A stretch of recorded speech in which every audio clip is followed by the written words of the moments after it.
Aujourd'hui, on parle des matchs à petite cote qui semblent faciles à gagner, mais que finalement plus de 90% des parieurs jouent mal, au mauvais moment et dans la mauvaise combinaison. Bonjour, c'est Jean-Pascal Maldoff.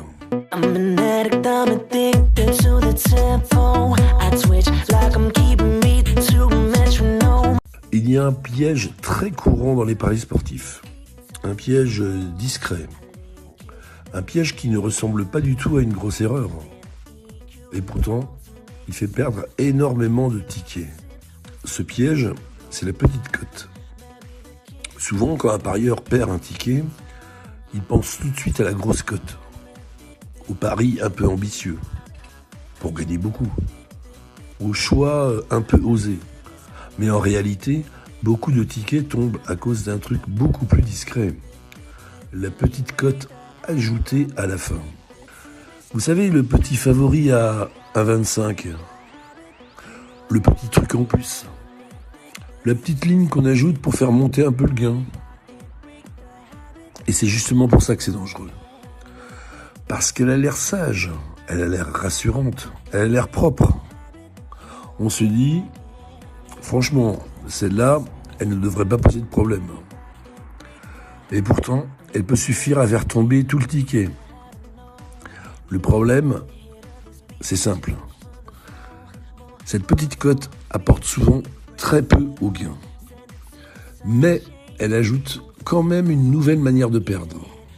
Et ça, beaucoup de parieurs l'oublient. En fait, ils voient que leur ticket passe de 18 à 24 euros de gain. Ou de 30 à 39 euros. Donc, ils ont l'impression d'avoir amélioré leur pari. Mais en réalité, ils ont surtout ajouté une condition de plus. Autrement dit, le ticket est parfois un peu plus joli à regarder, mais un peu plus mauvais à jouer. Et le vrai piège, c'est que cette petite cote donne une illusion de sécurité. Elle ne dit pas « je vais faire exploser le gain ». Elle dit plutôt « je vais rendre ton ticket un peu plus sérieux ». Et c'est exactement là que beaucoup de parieurs se font avoir. Parce qu'ils ne gardent pas cette petite cote pour une bonne raison.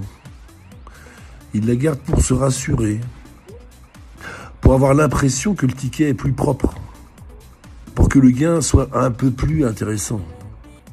Mais pas forcément parce qu'elle améliore vraiment la logique du pari. C'est ça le vrai test. Avant d'ajouter une petite cote, il faut que tu te poses une question très simple. Est-ce qu'elle aide vraiment mon ticket ? Ou est-ce qu'elle me rassure seulement ?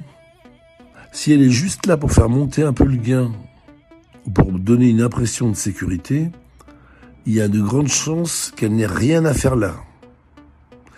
Et c'est exactement le genre d'erreur qu'il faut repérer juste avant de valider un pari. C'est pour ça que je t'ai préparé un PDF gratuit, la checklist avant de valider un pari. Dedans, je te donne les vérifications simples à faire juste avant de miser pour éviter ce genre de ticket mal monté. Le lien est dans la description juste sous la vidéo. Télécharge-la, garde-la sous la main et relis-la avant tes prochains paris. Tu verras, tu me remercieras. En tout cas, pour l'instant, c'est moi qui te remercie sincèrement d'avoir suivi cette vidéo jusqu'au bout. C'était Jean-Pascal Maldoff.